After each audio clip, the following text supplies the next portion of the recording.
Pada pertemuan ke-5 ini kita akan membahas ukuran kecenderungan data atau pemusatan data atau disebut juga tendensial sentral. Nah, ini tendensial sentral ini apa sih? Itu merupakan ukuran di mana distribusi datanya mempunyai gejala atau kecenderungan untuk memusat. Nah, artinya misalnya kalau misalnya saya umpamakan di kelas mahasiswa duduknya. Nah, mahasiswa itu kecenderungan posisi duduk di kelasnya di mana? Apa memusat di tengah atau memusat di depan atau memusat di belakang atau menyebar. Nah, kita sekarang ini mengukur pemusatan datanya. Mereka bergerombol di mana sih mahasiswanya, pemusatan datanya. Jadi itu contoh maksud tendensial sentral itu. Nah, ukuran pemusatan suatu data atau skor dapat ditentukan berdasarkan nilai harapan atau nilai kemudian estimasi dan prediksi terhadap nilai tertentunya. Jadi, misalkan saya ngajar di kelas kalian, pada pertemuan pertama kalian bergerombol atau mahasiswa pemusatan datanya di tengah, berarti saya bisa memprediksinya besok. Jadi nilai harapannya untuk besok, estimasinya untuk pertemuan kedua, oh berarti ini mahasiswa 3A ini besok semuanya duduknya di tengah atau di depan. Nah, seperti itu. Nah, ukuran ini bisa untuk data yang berkelompok atau data tunggal. Ya, ukuran tersebut apa sih? Ukuran tendensial sentral apa sih pemusatan datanya itu? Pertama yang kita cari itu rata-rata hitung. Jadi pemusatan datanya itu rata-rata hitung. Jadi kalau misalnya saya bilang tadi, oh berarti rata-rata mahasiswa duduknya di mana? Nah, itu masuk dari rata-rata hitung. Implementasi contoh di kita kehidupan sehari-hari ya seperti tadi saya bilang, mahasiswa duduknya di mana sih rata-rata, misalkan segitu. Nah, di sini pengertian rata-rata hitung adalah nilai yang mewakili sekelompok data. Nah, rata-rata hitung itu disimbolkan dengan X bar. X bar rumusnya apa? Cara mencari rata-rata hitungnya. Berarti X bar atau mu sama dengan 1/n dikali sigma xi, atau penulisannya bukan, nanti kalau kalian penulisan gini kalian salah ini. Jadi seperti ini, sigma xi dibagi n. Jadi penulisannya 1/n itu seperti ini, sama dengan 1/n dikali sigma xi. Kalau penulisannya begini kalian sepertinya 1/n dikali sigma xi, ini beda, yang ini nah, jadi ini karena pengertian sebenarnya seperti ini pengertiannya, sigma xi per n atau 1/n dikali sigma xi.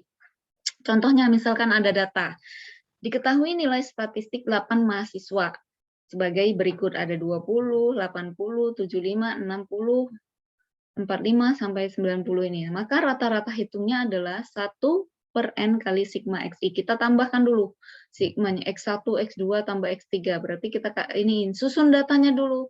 Kalau bisa nanti, karena untuk apa? Kita penyusunan data supaya nanti kita mencari median, modus atau kuartilnya sudah tersusun datanya.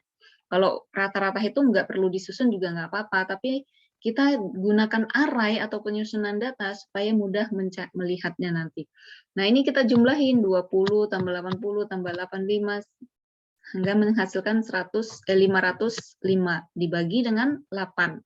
Hasilnya rata-rata hitungnya seluruh mahasiswa 63,125. Jadi seperti itu. Jadi nilai rata-ratanya berapa sih? 63,125. Jadi karena ini nggak rata kan, ada yang nilainya 20, ada yang 80, ada yang 75, ada yang 45, jadi ada yang tinggi, ada yang rendah. Jadi kalau kita rata-ratakan, ambil rata-ratanya, berarti kemampuan siswa itu hanya sampai 63,125. Kemudian setelah rata-rata hitung, ada disebut juga nanti rata-rata geometri. Ini jumlah n dari, oh masih ada yang mau n. Ntar ya saya n. Jumlah n dari akar atau ini ya, akar n dari hasil kali masing-masing dari nilai kelompok tersebut. Misalkan datanya atau ditulis gini dengan G, geometri, rata-rata geometri disimbolkan dengan G, akar X1 dikali X2 sampai N pangkat N. Jadi di sini berapa ininya, berarti pangkatnya di sini. Jadi kalau kita ini kan akar X1 sampai Xn pangkat N, seperti ini. Bukan dikali, kalau seperti ini penulisan sepertinya, oh N dikali akar pangkat, tapi akar pangkat N-nya di sini. Contohnya jika diketahui ada data 3 ini, X1, X2, dan X3. Maka rata-rata ukur atau rata-rata geometrinya, jadi rata-rata ukur ini ingat, rata-rata ukur itu sama dengan rata-rata geometri. Jadi akar pangkat dari 2 dikali akar pangkat 3 dari 2 kali 4 kali 8. Jadi hasilnya akar 64. Akar 64 itu hasilnya berapa sih? Hasilnya 4. Ini hasil dari 4 kali 4 kali 4. Makanya ini akar pangkat 3-nya. Hasilnya, nih kalau ini kita kalikan jadi 64 akar pangkat 3-nya. Itu seperti itu. Kemudian ada namanya rata-rata tertimbang. Nah, rata-rata tertimbang ini nilai rata-rata yang mempunyai faktor penimbangnya. Ini nanti biasanya di bidang produksi, bidang ekonomi. Contohnya apa? Kalau misalnya di sini ada rata-rata hitungnya, di sini ada faktor penimbangnya, WI. Inilah faktor penimbangnya. Kalau misalnya di sini diaplikasikan, diimplementasikan, contoh, untuk memberikan nilai yang lebih baik, perguruan tinggi tersebut membobot setiap mata pelajaran yang diujikan. Jadi ada bobotnya.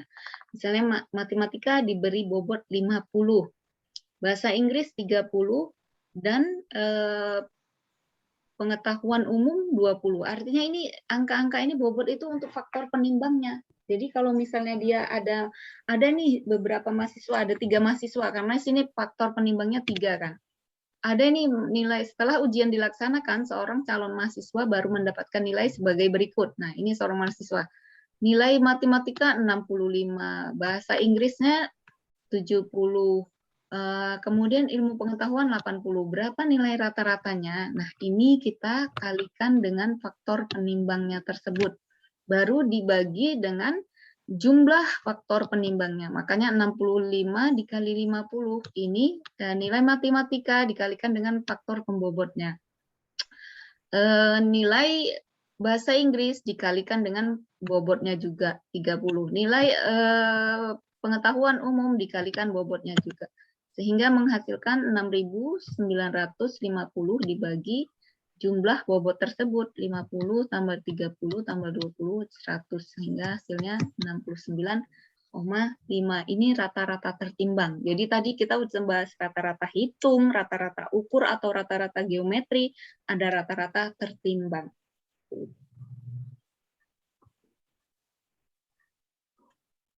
Kita akan membahas yang kedua, median. Jadi yang pertama rata-rata. Rata-rata itu ada 3 tadi ya, ada beberapa jenis 3 yang sudah kita bahas. Kemudian median itu ukuran pemusatan data yang menempati posisi tertengah. Nah, ini tadi yang kita bahas, kenapa tadi datanya harus disusun. Kalau misalnya N-nya ganjil, maka N sama dengan 2K tambah 1. Maka mediannya XK tambah 1. Kalau genap, N-nya itu 2K, maka mediannya setengah XK tambah XK tambah 1. Contohnya seperti ini. Diketahui nilai mata kuliah statistik 8 mahasiswa seperti ini.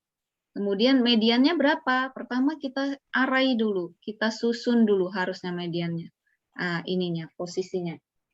Kita susun dulu, sudah disusun seperti ini sudah susun ya, dari yang terkecil ke yang terbesar. Berarti ini ada 8. Harusnya mediannya itu di tengah kan, kita nggak perlu dari data ini, karena datanya kecil kita bisa lihat ini. Mediannya itu sini, nggak usah dihitung. Tapi dengan rumus ini, median sama dengan ya ini, N karena genap ini, N sama dengan 2K. 2K. Maka mediannya 75, sini tadi 75 tambah 75 dibagi 2. sehingga menghasilkan 150 bagi 275. Di sini N sama dengan 2K itu N-nya berapa? 8 sama dengan 2K. Berarti K-nya berapa? K-nya sama dengan 8 per 2. K-nya 4. Di sini 4. Berarti di sini setengah dari K4 ditambah K tambah K5. K tambah 1 ini K-nya 4. Di sini K-nya 4. Kemudian K tambah 1 K5. Jadi ini posisinya. Keempat dan kelima. Data keempat. K itu menunjukkan kayak I gitu urutan. Jadi kita istilahkan aja ke berapa K. Makanya disimbolkan dengan K. Karena rumusnya sini kalau genap N sama dengan 2K. Berarti setengah dari K tambah K ditambah K plus 1. Berarti K di sini K keempat. Jadi urutan keempat dan urutan kelima. Ini urutan ke-1, kedua, ketiga, keempat. Ini urutan keempat yang 75 yang sini. Yang ini urutan kelima, 6, 7, 8. Sehingga menghasilkan 75 tambah 75 per 2. Ini kan setengah. Jadi paham di sini K-nya itu ya. K-nya itu untuk menunjukkan urutan keberapa. Kira-kira posisinya di mana sih gitu. Kalau misalnya ganjil, misalkan ini saya tambahin ini ada 100 nih, berarti urutan K-nya yang di mana? Ganjil. Ganjil sama dengan 75, Bu. Jadi 2N sama dengan 2K tambah 1. N-nya ada 9 sama dengan 2K tambah 1. Berarti ini 8. Ini 9 kurang 1, 8 kan. 8 sama dengan 2K. Berarti K-nya keempat. Langsung K keempat. K keempat itu urutannya mana? Yang 75 ini. Jadi seperti itu. Bedanya kalau yang ganjil dan yang genap. Paham? Berarti langsung dia mediannya langsung kelima ya. K tambah X sama dengan X K tambah 1. Urutan kelima, sorry urutan kelima tadi. XK tambah 1 berarti urutannya bukan urutan keempat. Ini kita maju ke modus. Modus itu nilai yang paling sering muncul dari serangkaian data atau memiliki frekuensi yang paling tinggi. Contohnya masih di sini tadi. Kita urutkan dari sini kita lihat modusnya berapa sih? Nilai yang paling sering banyak muncul berapa sih? 75, nggak perlu diurutkan juga kita udah tahu nih. Ya kan? Yang paling banyak. 75-nya 2. Kemudian kita masuk ke fraktil. Seperti ini fraktil itu ukuran pemusatan data yang dibagi menjadi beberapa bagian. Jenisnya itu ada 3, ada fraktil, desil, dan presentil. Kalau ada kuartil ya. Kuartil itu pembagiannya menjadi 4 bagian, desil 10 bagian, dan presentil 100 bagian. Itu ininya. Pertama kita akan bahas kuartil. Kuartil itu seperangkat data yang seperti dibilang dibagi menjadi 4 bagian. Rumus kuartil itu ada 3, dan karena misalnya datanya dibagi 3, ini data nih dibagi 4. 1, 2, 3 ya, 4 ya. Berarti ini perpotongannya ini namanya kuartil 1, kuartil 2, kuartil 3. Jadi ada 3 kuartilnya. Makanya nih I, ini I menyimbolkan ada 1, 2, 3 ini. QI atau kuartil nilai yang ke I dikali N tambah 1 per 4. Jadi I itu mewakili 1, 2, 3. Contohnya, jika diketahui nilai sebagai berikut, 8, 8, 3, dan seterusnya. Ditanya kuartil ke-1. Nah, kuartil ke-1 itu rumus posisinya itu ini. IN per 4. Jadi, I-nya 1 karena kuartil ke-1, N-nya itu ada 10, ini kita ini, 1, 2, 3, 4, 5, tambah 1 dibagi 4, sama dengan 11 per 4. 11 per 4 ini posisinya, ini baru posisi, di 2,75. Jadi, kita susun dulu ini datanya. 3, kemudian ada 4, 4-nya 2 kali ya, 3, 4, 4, kemudian ada 5, kemudian ada 6, 6-nya 1 ya, 7 nggak ada, 8-nya ada 3 kali, 8, 8, baru koma 10, udah cocok 1, 2, 3, 4, 5, 6, 7, 8, 9, 10. Nah, ini, dia di posisi 2, Oh ya, 9-nya ada ya. 9, ini 10. Berarti dia di posisi 2,75. Ini posisi 2 antara ini dan ini. Ini letak Q1-nya. Letak Q1-nya di sini di 2,75. Posisi, ini baru posisi ya. Kemudian untuk mencari nilainya berapa? Nah, ini rumusnya tadi. X2 ditambah 0,25. Karena ini 2, berarti 2-nya ini menunjukkan urutan kedua. Berarti X2 ditambah 0,75. Sisanya kan 0,75 dikali X3 dikurang X2. Maka di sini 4 dikali 0,75 dikurang 4. 4 kurang 4. Di sini kan ini posisi 1, posisi 2, posisi 3. Nah, ini X2-nya berapa? X2-nya 4. Ini X2-nya 4. Sebentar saya ganti.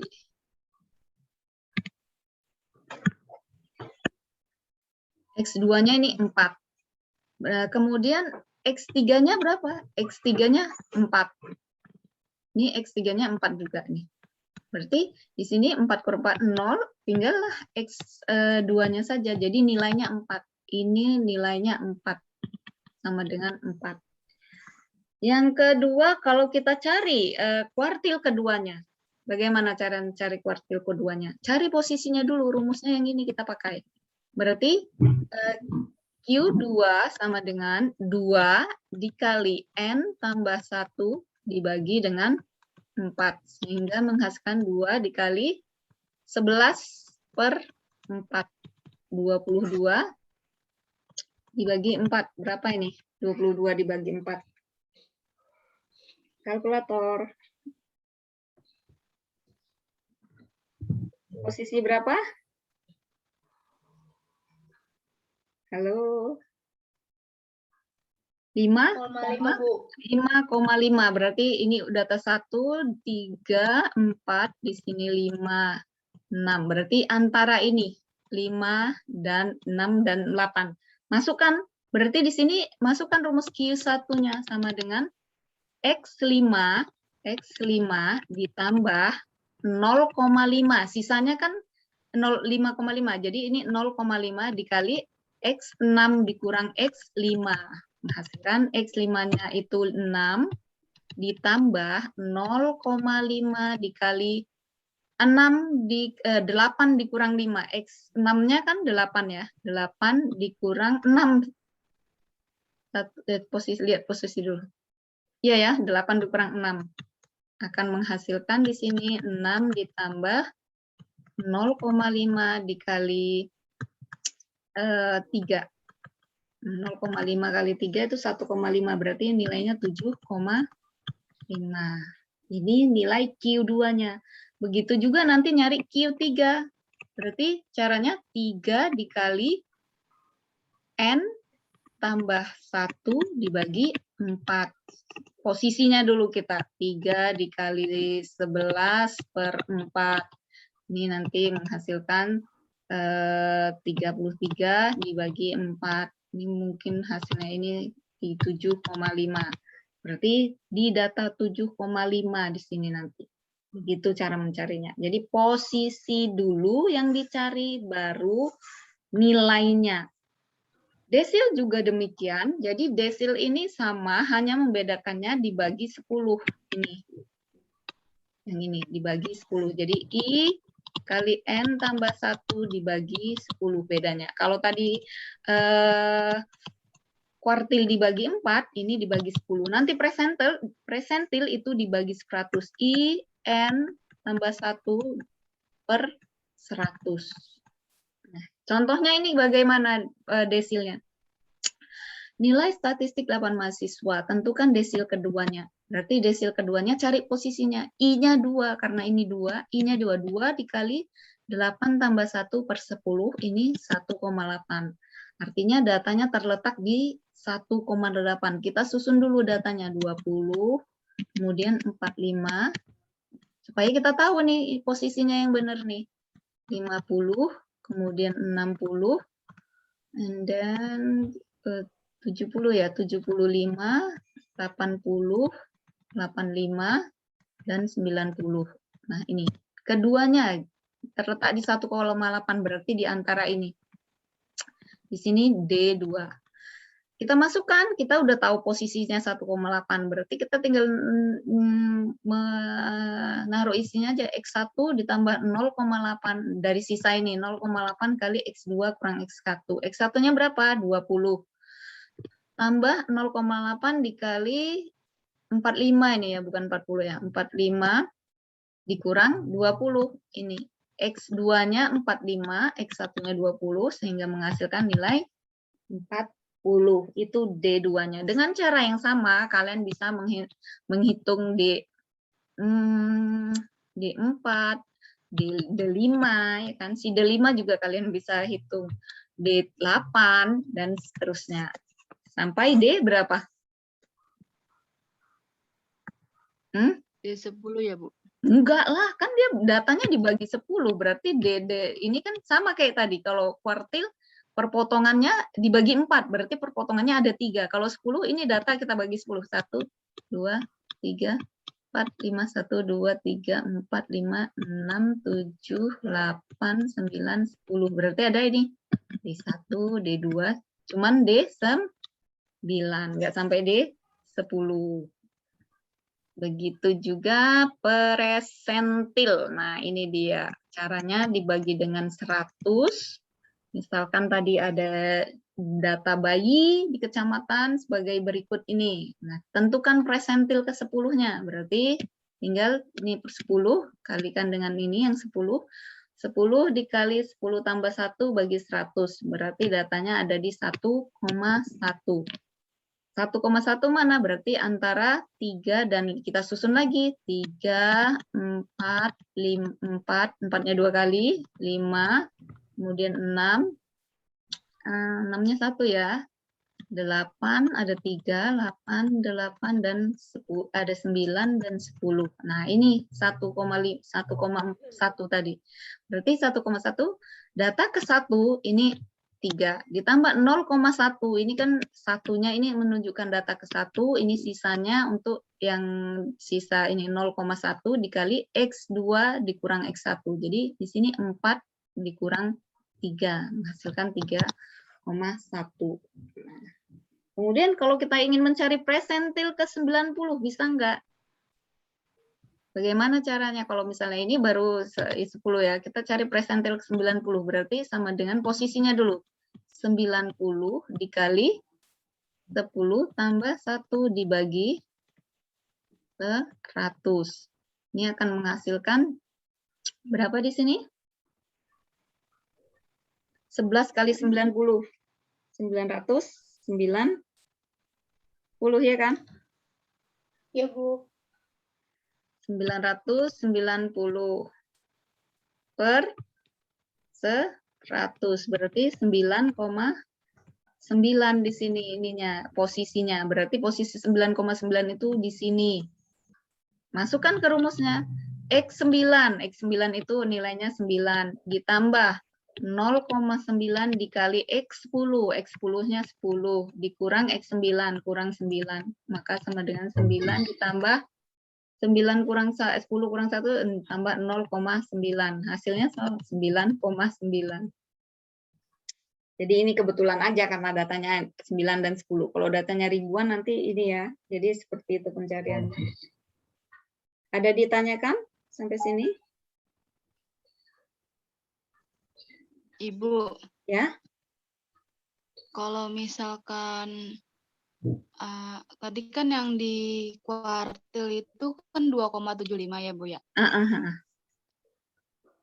Berarti depannya itu X2. Nah, kalau yang dikurangin itu jadi X3 X tambah dikurang X2 satunya. gitu. Habis X2 kan ada X tambah satunya, berarti X3-nya dikurang X2 gitu.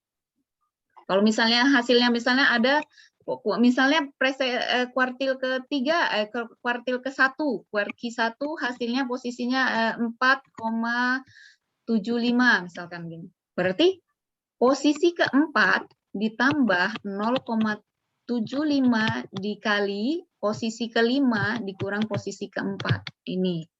Itu baru posisinya, letaknya. Nilainya silahkan lihat data. Seperti itu. Di sini juga begitu kan.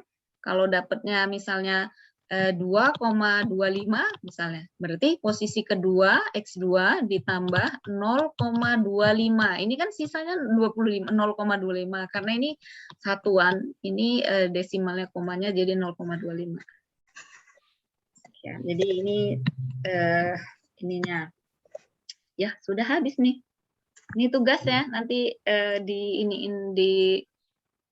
silahkan dikumpul nanti. Saya buat ininya dulu di MyBase. Ini karena contohnya satu-satu. Kalau misalnya kita buat nanti aplikasi data kan ribuan kan, jadi bisa di Excel nanti kalian buatnya. Ada pertanyaan tentang ini? Fraktil, desil, ukuran pemusatan datanya? Nggak ada ya? Masih gampang. Untuk soal ini, ada yang ditanyakan? Diberikan data skor ujian 12 statistika 12 mahasiswa sebagai berikut. Ini datanya. Yang dihitung apa? Cari mean-nya, cari mediannya, cari modusnya, kuartil 1, kuartil 2, kuartil 3 ya, bukan kuartil. Kemudian yang desil, cari desil ke-5, presentil, carilah presentil ke-10, dan cari presentil ke-90.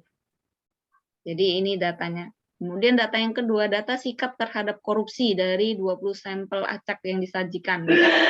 Kalian, saya mau cari data. Bagaimana sikap kalian terhadap korupsi? Misalnya, dari 20 sampel acak, artinya 20 mahasiswa. Yang menilainya ada ya, nilainya ada yang 55, ada 54 gitu. Skornya. Jadi ini data. Sampai di sini ada yang mau ditanyakan? Nggak ada, semuanya jelas. Karena di sini sudah ada ini cara ininya, rumus-rumusnya sudah ada. Kalau tidak ada, kita akhiri. Atau saya share dulu ini Excel, ada nggak Excelnya nih? Sungguh terus saya stop share. Saya punya Excelnya nggak ya? Oke. Ada.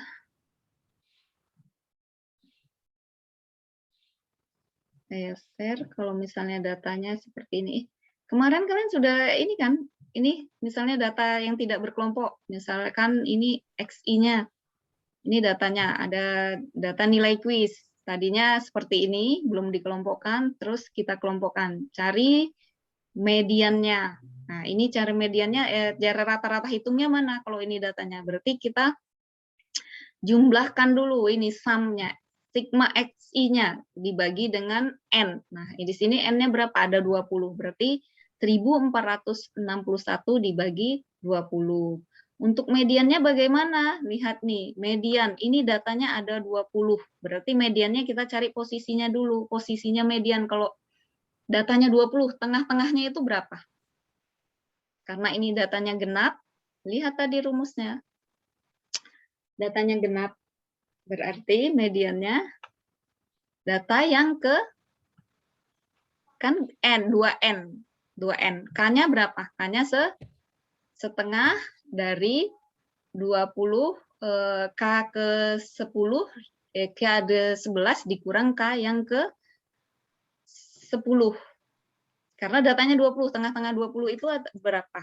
20 bagi 2, 10 kan? Berarti ini datanya ke data yang ke 10 dibagi dikurang data yang ke-11 dikurang data yang ke-11 mana ini? 1 2 3 4 5 6 7 8 9 10. Ini data yang ke-10.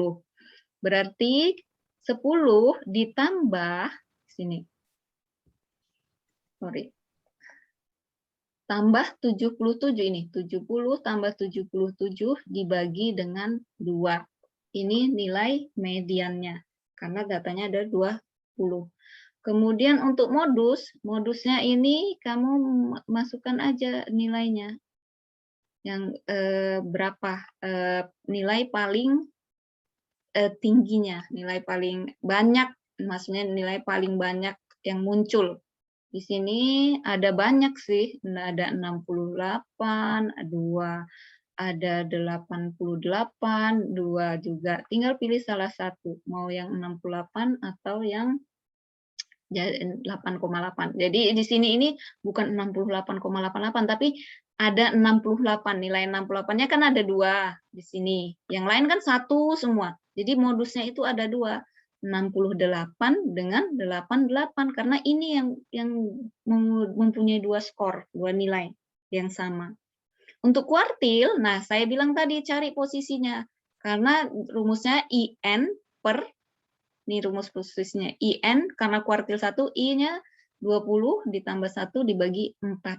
Jadi di sini posisinya ada 5,5. Jadi data kelima itu mana kita itu? 1, 2, 3, 4, 5. Nah, kira-kira di sini 65. Makanya di sini data kelima. Data kelima ditambah ini karena 0,25 dikali di sini data ke-6. Data ke-6 dikurang data ke-5. Jadi situ B29 harusnya B29 kurang B28 ya. Ini kebalik ini.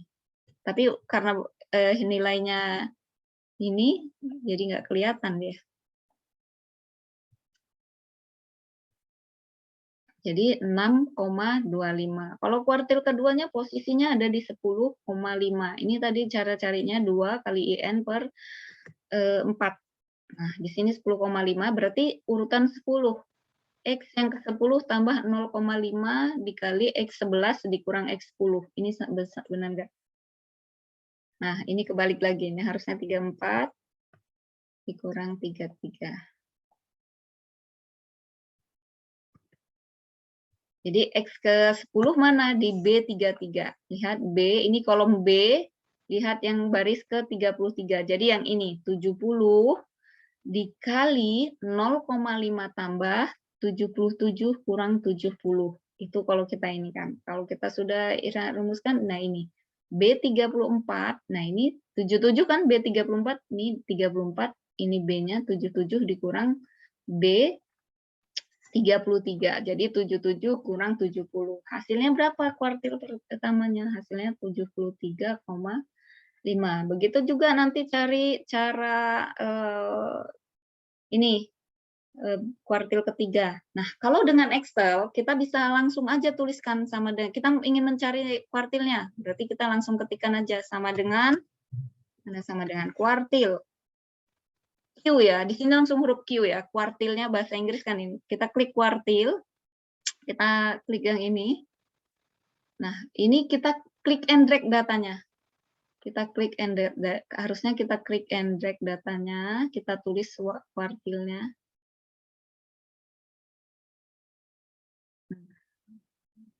Itu array, di sini kan ada tulisannya nih, array, kuartil ke berapa, jadi pakai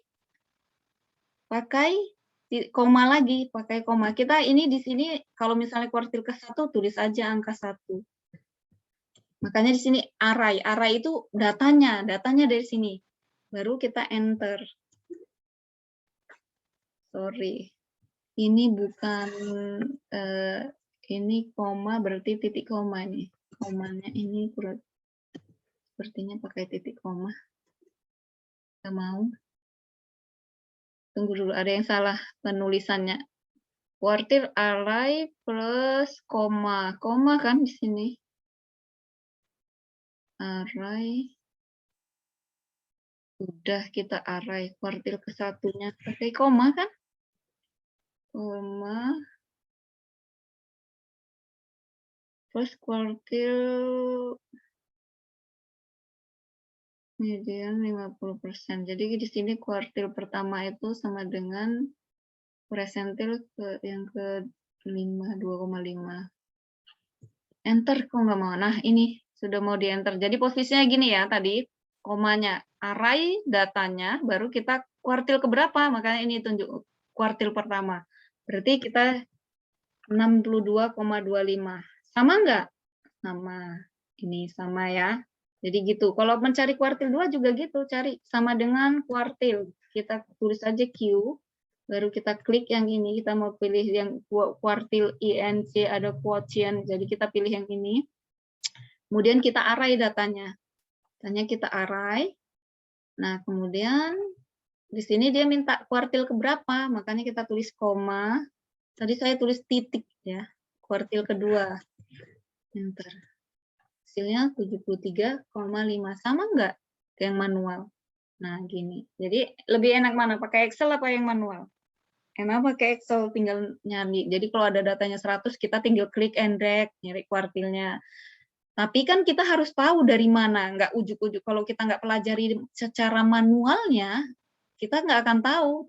Ini 65,25 dari mana ya? 73,5 dari mana ya? Nah, kalau presentil ketik aja sama dengan presentil. Sama dengan presentil. Di sini ada persen, kita cari coba ada nggak presentil? Nah, ada di sini presentil.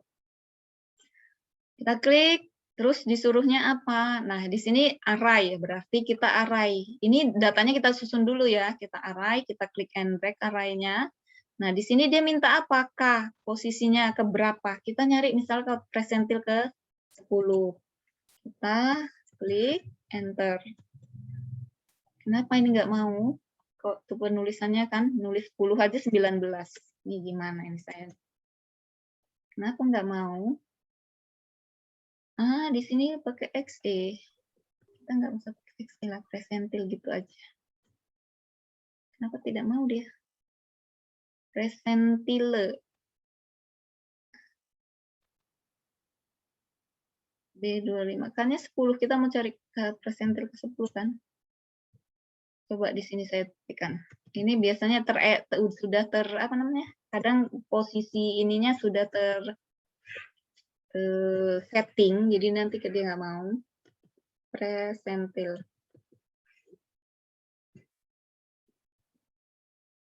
Presentil tulisannya presentil kan? P Itu Bu ada Bu. mana tadi? Mana? Presentil ya? Yang ketiga Bu. Yang ketiga, ini satu ini ya presentil. Dia kalau nggak mau X-nya, tapi kalau kita buat presentil gitu aja mau nggak ini? Karena fungsinya beda ya presentil dengan presentil EX gitu, jadi kita beda nanti hasilnya. Coba aja kita bisa nggak di sini? Harusnya kan presentil aja, nggak pakai XE. Koma 10. Coba kita cek. Nah, dia beda. Jadi di sini karena tidak ada ininya ya. Di sini harusnya presentil apa nih X ini? Harusnya presentil gitu aja. Coba nanti dicek biasanya presentil seperti ini aja udah ada. Jadi ini dia presentil. Tapi di sini nggak mau, nggak ada rumusnya di sini katanya komputernya. Siapa tahu di punya kalian ada. Nanti cara ngeceknya gitu aja. Begitu juga desil. Jadi kita ininya.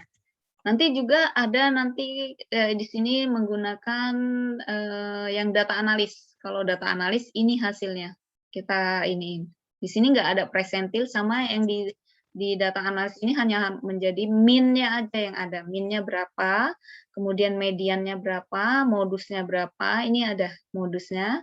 Kemudian yang ada range-nya, nilai minimum maksimum. Ada kurtosis, sedangkan kurtosis dan skewness ini untuk nilai penyebaran datanya.